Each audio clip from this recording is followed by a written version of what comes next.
গহপুৰ কনকলতা ভৱনত ভাৰতীয় জনতা যুৱ মৰ্চাৰ গহপুৰ সমষ্টিৰ ভিত্তিত যুৱ সন্মিলন অনুষ্ঠিত। বৰপুখুৰী ছয়দুৱাৰ আৰু পূব ছয়দুৱাৰ মণ্ডলৰ উদ্যোগত অনুষ্ঠিত হোৱা যুৱ সন্মিলনত উপস্থিত থাকে ভাৰতীয় জনতা যুৱ মৰ্চাৰ ৰাজ্যিক সভাপতি ৰাকেশ দাস।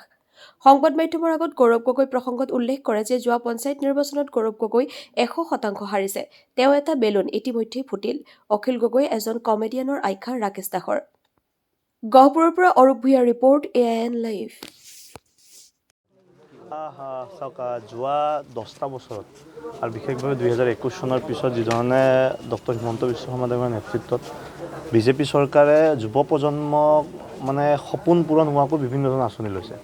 অসমৰ সামগ্ৰিক পৰিস্থিতিত আজি যুৱ প্ৰজন্মই প্ৰাধান্য পাইছে আৰু সেইকাৰণে মই ভাবোঁ যে ৰাজনীতিৰ ক্ষেত্ৰতো মই যদি কওঁ যে এগৰাকী ময়ো যুৱ প্ৰজন্ম হিচাপে তো আজি ৰাজনীতিৰ ক্ষেত্ৰতো সেইকাৰণে যুৱ প্ৰজন্ম আকৰ্ষিত হৈছে আৰু মই ভাবোঁ যে এই যোৱা 10টা বছৰৰ যি ভাৰতীয় জনতা পাৰ্টী চৰকাৰৰ যি কাম কাজ আৰু বিশেষভাৱে যোৱা 5টা বছৰ যিধৰণে সন্মানীয় ডক্টৰ হিমন্ত বিশ্ব শৰ্মা দেৱৰ নেতৃত্বত 1,56,000তকৈ অধিক ল'ৰা ছোৱালীয়ে এটকাও নিদিয়াকৈ চাকৰি পাবৰ কাৰণে সক্ষম হৈছে।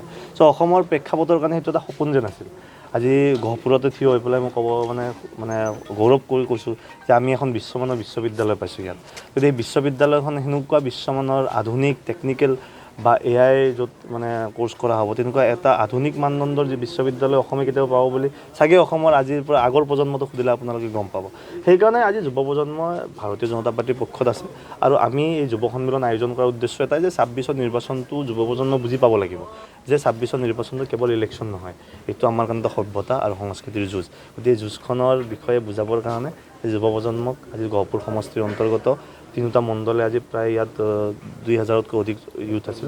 তো গতিকে ইয়াত আপোনাৰ সকলোৱে মিলি ইয়াত একত্ৰিত হৈছিল আৰু আমি প্ৰত্যেকটো সমষ্টি এনেকুৱা এটা যুৱ সন্মিলন কৰাৰ কাৰণে যুৱ সন্মিলন 26ৰ নিৰ্বাচনৰ এক প্ৰকাৰ ৰণদংকা নেকি?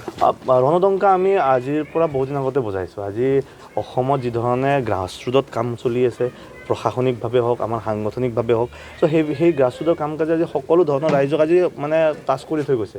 সেইকাৰণে ভাৰতীয় জনতা পাৰ্টীৰ পক্ষত আজি সমগ্ৰ ৰাইজ আছে আৰু মই ভাবোঁ যে যুৱ প্ৰজন্মক বুজোৱাটো জৰুৰী আছে যে 2016 চনৰ আগত এই অসমখনৰ পৰিস্থিতি এনেকুৱা নাছিল। আজি যুৱ প্ৰজন্মক বুজোৱাটো জৰুৰী হৈ আছে যে 2001 চনৰ পৰা 2016 চনলৈকে অসমৰ ৰাজনৈতিক প্ৰেক্ষাপটটো বেলেগ আছিল, সামাজিক প্ৰেক্ষাপটটো বেলেগ আছিল। সেইখিনি আমি বুজাবৰ কাৰণে আজি আগন্তুক সময়ত আমি যুৱ প্ৰজন্মৰ পঞ্চায়তে যাম, গাঁৱে গাঁৱে যাম।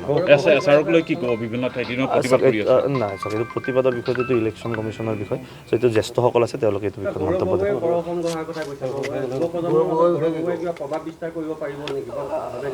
আপোনালোকে দেখিছে নহয়, গৌৰৱ গগৈতো যোৱা পঞ্চায়তৰ ইলেকশ্যনত তেওঁৰ যিটো লোকসভা সমষ্টিটো 100% হাৰিছে। গতিকে তেওঁ এটা থাকে নহয় আপোনাৰ বেলুন টাইপৰ, তো ফাটিল তেখেতে।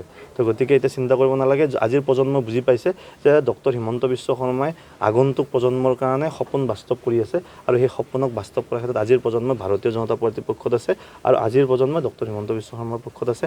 আজিৰ প্ৰজন্ম ভাৰতীয় জনতা পাৰ্টীৰ লগত থাকিয়ে 26ৰ নিৰ্বাচনত আমাৰ পক্ষত থাকি ভোট দিব চিন্তা নকৰে। আহিবলগীয়া দিনত কংগ্ৰেছে নিৰ্বাচন খেলি লাভ নাই। চাওক, মই কংগ্ৰেছৰ বিষয়ে বেছি নকওঁ, আমি পজিটিভ মাইণ্ডত চলা মানুহ। কংগ্ৰেছৰ কথা ক'লে মোৰ নিগেটিভিটি আহে। গতিকে আমি পজিটিভ চিন্তাত থাকোঁ, পজিটিভ মাইণ্ডত থাকোঁ। আজি জাতীয় চেতনা, আজি সামাজিক চেতনা আজি সকলো দিশতে আগবাঢ়ি যাই আছে।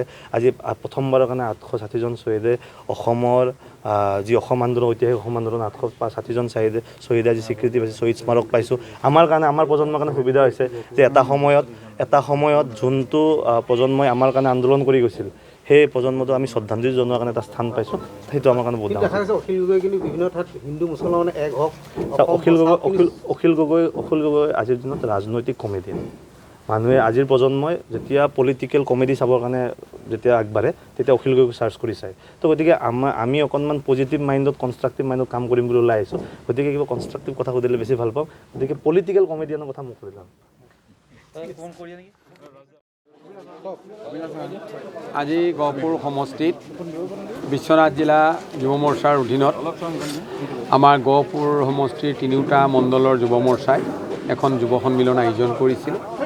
ভৱিষ্যত কৰ্মপন্থা নিৰূপণ কৰিছে আৰু যুৱ প্ৰজন্মৰ আজি কলেজৰ হায়াৰ ছেকেণ্ডেৰী ষ্টুডেণ্টসকলো ইয়ালৈ আহিছে। এই সন্মিলনৰ এটা আউটকাম হৈছে যে ভৱিষ্যতে যুৱ প্ৰজন্মই গহপুৰক লৈ কি বিচাৰে, ভৱিষ্যতৰ যুৱ প্ৰজন্মই অসমখনক কেনেকৈ ৰক্ষা কৰিব পাৰে, ভৱিষ্যতৰ যুৱ প্ৰজন্মই কেনেকৈ দেশখনক ৰক্ষা কৰিব পাৰে তাৰ ওপৰত বৃহৎভাৱে আলোচনা হৈছে। আৰু বিভিন্ন বক্তাই আমাৰ এই সভাখনত, যুৱ সন্মিলনখনত আজি আমাৰ ৰাজ্যিকৰ যুৱ মৰ্চাৰ সন্মানীয় সভাপতি ৰাকেশ কুমাৰ দাস ডাঙৰীয়াও ইয়াত উপস্থিত আছে। বিশ্বনাথ জিলাৰ অমৃত হাজৰিকা ডাঙৰীয়া উপস্থিত আছে আৰু আমাৰ তিনিগৰাকী মণ্ডলৰ সভাপতি অবিনাশ হাজৰিকা ডাঙৰীয়া, ৰাজেশ ভূঞা ডাঙৰীয়া, ৰূপেশ পিলি ডাঙৰীয়া আৰু আমাৰ দলৰ 2-4জন জ্যেষ্ঠ কাৰ্যকৰ্তাও ইয়াত উপস্থিত আছে। মণ্ডল সভাপতিকে প্ৰমুখ্য কৰি জিলাৰ প্ৰাক্তন সভাপতি, জিলা সভাপতি, সম্পাদক, সাধাৰণ সম্পাদক এইসকল উপস্থিত আছিল আৰু এখন খুব শান্তিপূৰ্ণ আৰু গুৰুত্বপূৰ্ণ সভা হৈছে।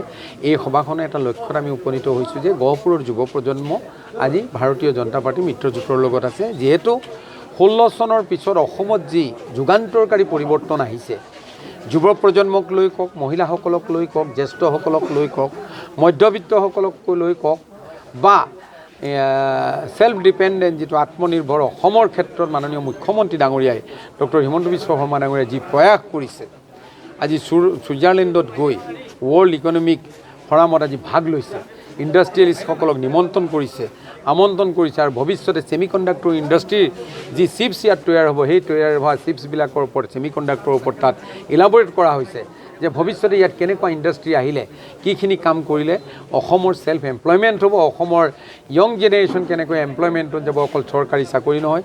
আমাৰ চৰকাৰে বিগত সময়ছোৱাত মাননীয় মুখ্যমন্ত্ৰী ডাঙৰীয়াই যি কথা দিছিল 1 লাখ চাকৰি দিম বুলি, তাত ক্ৰছ কৰিছে অলৰেডি, 1.5 লাখৰ ওচৰত পাবলৈ আমি সক্ষম হৈছোঁ।